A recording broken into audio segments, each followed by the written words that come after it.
અમને બહુ સ્પષ્ટ ખબર છે કે જે પ્રમોટેડ આઈપીએસ ઓફિસરો હોય છે એની ચરબી, એની પાછળ જે દમ હોય છે તે હર્ષ સંઘવીના ટેલિફોન હોય છે. દ્વારકાના એસપી જયરાજસિંહ વાળાને કોનો ફોન આવ્યો હતો અને કોની સૂચના આવી હતી અને ત્યારબાદ આ દ્વારકાની હોટલમાં રોકાયેલા આ કોડીનારના કોંગ્રેસના જીતેલા ઉમેદવારો છે તેમને કેમ ડિટેન કરવામાં આવ્યા હતા, કેમ તેમની અટક કરવામાં આવી હતી અને આ જયરાજસિંહ વાળાએ કોના ઈશારે કામ કર્યું છે, આવા સણસણતા સવાલો પૂછ્યા છે. હવે એક વકીલે અને શું છે તેનો મામલો તેને લઈને વાત કરવી છે. વૈષ્ણવજન તો તેને કહીએ જે પીડ પરાઈ જાનાને રે. નમસ્કાર, આપ જોઈ રહ્યા છો નવજીવન ન્યૂઝ અને હું છું આપણી સાથે તોફિક ગાંચી. ગુજરાતમાં સ્થાનિક સ્વરાજની ચૂંટણી દરમિયાન પોલીસ છે તેનો બેફામ ઉપયોગ ભારતીય જનતા પાર્ટીએ કર્યો છે અને કોંગ્રેસના ઉમેદવાર હોય કે આમ આદમી પાર્ટીના ઉમેદવાર હોય તેમને આ પોલીસે દમ માર્યો છે. તેમના ફોર્મ પણ પરત ખેંચાયા છે અને જીત્યા બાદ પણ આ જીતેલા ઉમેદવારો છે તેમને પોલીસ હેરાન કરી રહી છે. આવા આરોપ અન્ય કોઈ નહીં પરંતુ કોંગ્રેસ અને આમ આદમી પાર્ટીએ અનેક વખત લગાવ્યા છે અને જે પ્રકારે કોડીનાર તાલુકા પંચાયત છે તેમાં કોંગ્રેસના 12 જેટલા ઉમેદવારો જીતે છે અને તે દર્શન કરવા જાય છે દ્વારકા અને તે સમયે આ દ્વારકાના એસપીના કહેવાથી ત્યાં પોલીસ પહોંચે છે અને ગેસ્ટ હાઉસમાં રહેલા આ 12 જેટલા કોંગ્રેસના જીતેલા ઉમેદવારો છે તેમની પોલીસ અટકાયત કરે છે અને મામલે ખળભળાટ મચી જવા પામે છે. અને હવે આ મામલામાં એન્ટ્રી થઈ છે સિનિયર વકીલ આનંદ યાજ્ઞિકની, કેમ કે તેમણે હવે સવાલો પૂછ્યા છે કે દ્વારકાના એસપી જયરાજસિંહ વાળાએ કોના ઈશારે આ જીતેલા કોંગ્રેસના ઉમેદવારો છે તેમની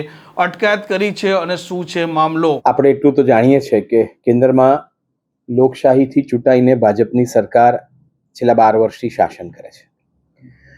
રાજ્યમાં ભાજપની સરકાર છેલ્લા 30 વર્ષથી લોકશાહી પદ્ધતિએ ચૂંટાઈને શાસન કરે છે અને આ વખતે જિલ્લા તાલુકા પંચાયતને બધી અને મ્યુનિસિપાલિટીની ચૂંટણી થઈ તેમાં 95% થી 97% જિલ્લા પંચાયતોમાં, તાલુકા પંચાયતોમાં, નગરપાલિકાઓમાં અને મ્યુનિસિપાલિટીઓમાં, મહાનગરપાલિકાઓમાં ભાજપનો જ્વલંત વિજય થયો છે.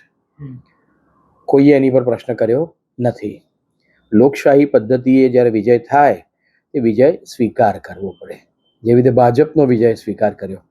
અત્યારે પ્રશ્ન એવો થાય છે કે એવા કેટલાક પોકેટ્સ છે કે જ્યાં કોંગ્રેસ અને આમ આદમી પાર્ટી જીતી છે.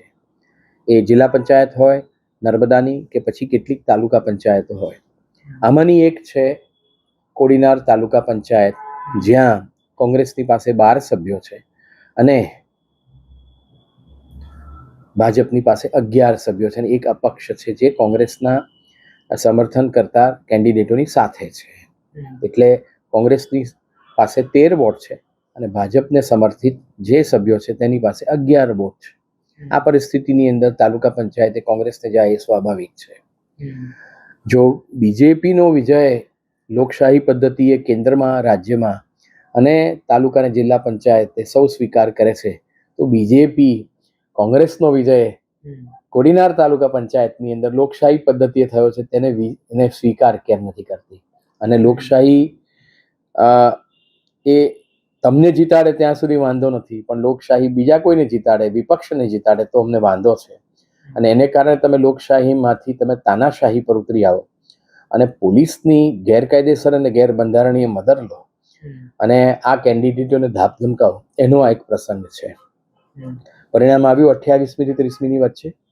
ત્યાર પછી કોંગ્રેસના 12 સભ્યો એ દ્વારકા દર્શન કરવા ગયા, ધજા ચડાવી હતી, એમાં સેજ વાર થયું એટલે ઓખા પાસે આ 2-3 દિવસ હોટલમાં એ લોકો ગેસ્ટ હાઉસમાં રોકાયા હતા. પરમ દિવસે રાત્રે 11 પછી 150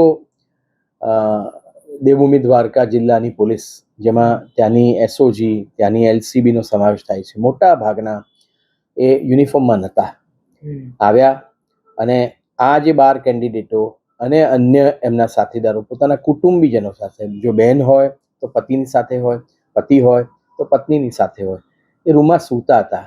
નીચે આવ્યા, હોટલના રિસેપ્શન પર ડમી ચાવી લીધી અને ડમી ચાવીથી અંધારામાં ખોલીને ઘૂસી ગયા.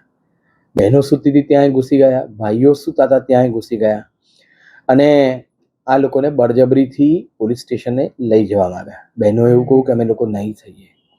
આ કોડીનારની જે બહેનો છે તેમણે ઝાંસીની રાણીનું સ્વરૂપ ધારણ કર્યું અને એવું કહ્યું કે અમે આતંકવાદીઓ નથી, અમે ભારતની સંવિધાન પ્રમાણે ચૂંટાયેલા સભ્યો છે અને સંસદ સભ્ય, વિધાનસભાના સભ્ય અને જિલ્લા અને તાલુકા પંચાયતના સભ્યોને સરખો બંધારણીય દરજ્જો આપ્યો છે. તે પરિસ્થિતિની અંદર અમારી સાથે અમે ચોર, લૂંટારા, ગેંગસ્ટર અને આતંકવાદી છે એ રીતે વર્તન કરીને સ્ત્રીના સૂતી હોય રૂમમાં અંધારામાં પુરુષ પોલીસ કેવી રીતે આવે? અને એમણે પૂછવાનું શરૂ કર્યું કે તમને કોઈ અહીંયા ધાપ ધમકીથી લાવ્યું છે, કોઈ તમને અહીંયા લાવ્યું છે, કોઈ તમને આમ લાવ્યું છે.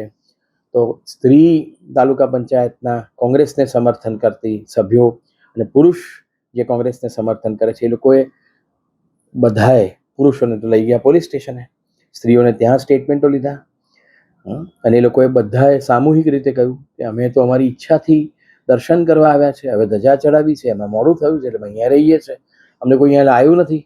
અને આ લોકશાહીની અંદર જો સરકાર કોઈ પણ વ્યક્તિ જીતે, આજે અમિત શાહ હોય કે પછી પ્રધાનમંત્રી નરેન્દ્રભાઈ મોદી હોય, જેમને માટે ગુજરાતની દરેક બહેનો એમની આપણે દરેક સ્ત્રીઓની બહેન છે, એ લોકો જીત્યા પછી શું અમરનાથ, બદ્રીનાથ અને સોમનાથ ભગવાનના દર્શન શપથ લે તેની પહેલા કરવા નથી જતા?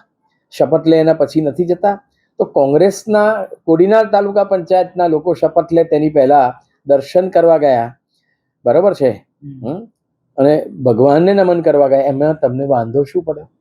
અર્થાત કોડીનારના બાહુબલી દિનુ બોગા સોલંકી, ત્યાંના સંસદ સભ્ય અને ત્યાંના કોડીનાર કોન્સ્ટિટ્યુઅન્સીના MLA જે અત્યારે મિનિસ્ટર છે મિસ્ટર વાજા, એમાં દિનુ બોગા સોલંકી જે ગામમાં રહે છે એ કોન્સ્ટિટ્યુઅન્સીમાં પણ હાર્યા.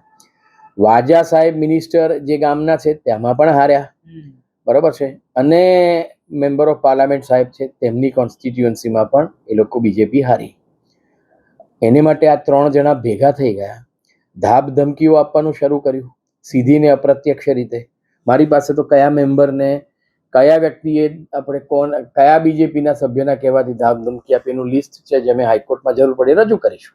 2 ત્યાર પછી આ કોંગ્રેસના સભ્યો માન્યા નહીં એટલે તમે દિલ્હી કે પછી ગાંધીનગરમાં તમે કહ્યું, અને ગાંધીનગરમાંથી એ ચીફ મિનિસ્ટર હોય કે પછી ઉપમુખ્યમંત્રી હોય, જે ગૃહમંત્રી છે, તેની મદદથી તમે IG રાજકોટ રેન્જને જાગૃત કર્યા અને એમની તમે મદદ કરી અને 150 પોલીસો જાણે કોઈ આતંકવાદીને લૂંટારાને પકડવા જતી હોય એ આખો પ્રસંગ ઊભો કર્યો. કેમ? કારણ કે તમે એમના મનમાં પોલીસની મદદથી ડર ઊભો કરવા માંગો છો. ચૂંટણીમાં તો પોલીસે એક સ્પષ્ટ સ્વતંત્ર રોલ ભજવો પડે કે જેને કારણે લોકશાહીને વૃદ્ધિ મળે, લોકશાહી પ્રમોટ થાય. પણ આ તો લોકશાહીમાં તમે તમારી સત્તાનો દુરુપયોગ કરો છો. એટલે એ IG રાજકોટ જે રેન્જની મદદથી મને હમણાં એવી ખબર પડી છે કે IG રાજકોટ રેન્જ નિર્લિપરાય છે, પણ નિર્લિપરાય એ રજા પર હતા અને એમનો ચાર્જ એ ચુડાસમા સાહેબ જે જુનાગઢ IG આપણે રેન્જના છે એમની પાસે હતો. તો મારું સ્પષ્ટ કહેવું છે કે IG ચુડાસમા પાસે બીજેપી ગઈ હતી અને એ IG ચુડાસમા એવું કહ્યું કે નહીં ભાઈ આ લોકોને આપણે લઈ આવો તમે અહીંયા, અને એને કારણે દેવભૂમિ દ્વારકાના જે SP છે, જે પ્રમોટેડ IPS ઓફિસર છે વાળા સાહેબ, જેને ટેલિફોન કરીએ તો બહુ ચરબીથી વાત કરે છે, ટેલિફોન આમ છેલ્લા 2-3 દિવસમાંથી ઉપાડ્યો નથી. અને અમને બહુ સ્પષ્ટ ખબર છે કે જે પ્રમોટેડ IPS ઓફિસરો હોય છે એની ચરબી, એની પાછળ જે દમ હોય છે તે હર્ષ સંઘવીના ટેલિફોન હોય છે. કારણ કે આ બધા મોટાભાગના પ્રમોટેડ IPS ઓફિસરો એ DGP થકી IG થકી ફોન કરવાની જગ્યાએ હર્ષ સંઘવી ડાયરેક્ટ ફોન કરી અને ઓર્ડરો આપતો હોય છે, અને એને કારણે આ SPOની ચરબી વધી જાય છે. આ બહુ સ્વયં સ્પષ્ટ છે અને આ મારો બહુ જૂનો અનુભવ છે. એટલે SP IG જુનાગઢ રેન્જના ચુડાસમા સાહેબ નિર્લિપરાય ગેરહાજર હતા. આની પહેલાં એક ઇન્ટરવ્યૂમાં મેં નિર્લિપરાયજી વિશે કહ્યું હતું મારે દિલગીરી સ્વીકાર કરવી પડે એના માટે આ બધા ભેગા થઈને કરે છે શું?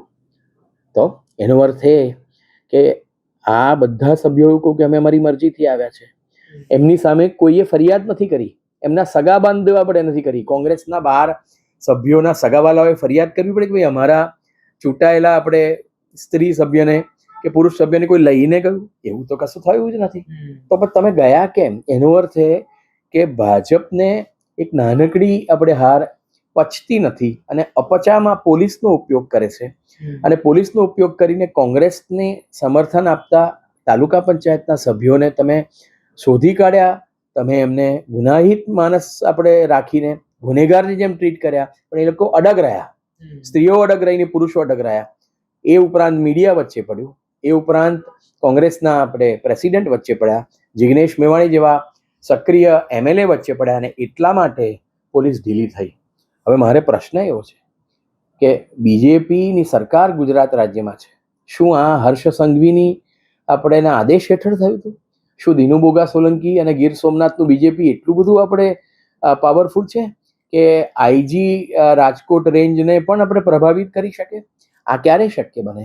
જ્યારે ગીર સોમનાથનું બીજેપી એ ગાંધીનગરની અંદર પોતાને બીજેપી સરકારનો સંપર્ક કરીને પોતાના ચીફ મિનિસ્ટર, હોમ મિનિસ્ટરનો સંપર્ક કરે અને એમના આદેશથી IG રેન્જ કક્ષાના માણસો, SP વાળા સાહેબ કક્ષાના માણસો કામ કરતા હોય, એનો અર્થ એ કે ચૂંટાયેલી રાજ્યની બીજેપીની સરકાર અને આ પોલીસ ભેગી મળી ગઈ છે લોકશાહીનું ખૂન કરવા માટે. તમે જ્યારે ચૂંટાયા ત્યારે તમારું અભિવાદન થાય છે, પણ કોંગ્રેસ કે આપ ચૂંટાઈ ત્યારે તમને તકલીફ પડે છે, એટલે તમે પછી શામ ડામ દંડ ભેટ કર્યો, પોલીસની તમે મદદ કરી. એનો અર્થ એ કે પોલીસ ફરીથી ચૂંટાયેલી બીજેપીની રાજ્ય સરકારની આપણે પોલીસ તરીકે કામ કરે છે. એટલે ભાઈ તમે તો રાજ્ય સરકારના પોલીસ છો, બંધારણને જાળવવાની તમારી ફરજ છે, એની જગ્યાએ તમે તો બીજેપીના આદેશને તમે જાળવો છો. આ શક્ય જ નથી.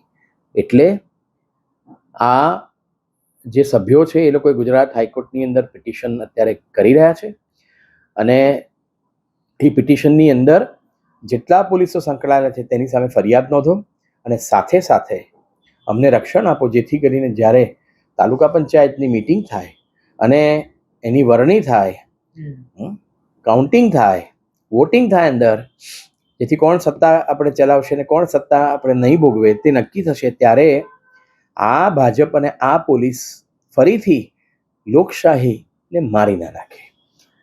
અચ્છા યાજ્ઞિક સર, જે રીતે જોઈએ તો ઉમેદવારો ડરેલા છે, કેમ કે તમે જે રીતે વાત કરી કે ત્યાં એક બાહુબલી નેતાનું સામ્રાજ્ય છે, તો એ લોકો પોલીસ પ્રોટેક્શનની પણ માંગ કરી રહ્યા છે અને તેમના પરિવારને પણ એક જોખમ ઊભું હોય તેવી સ્થિતિ જોવા મળી રહી છે.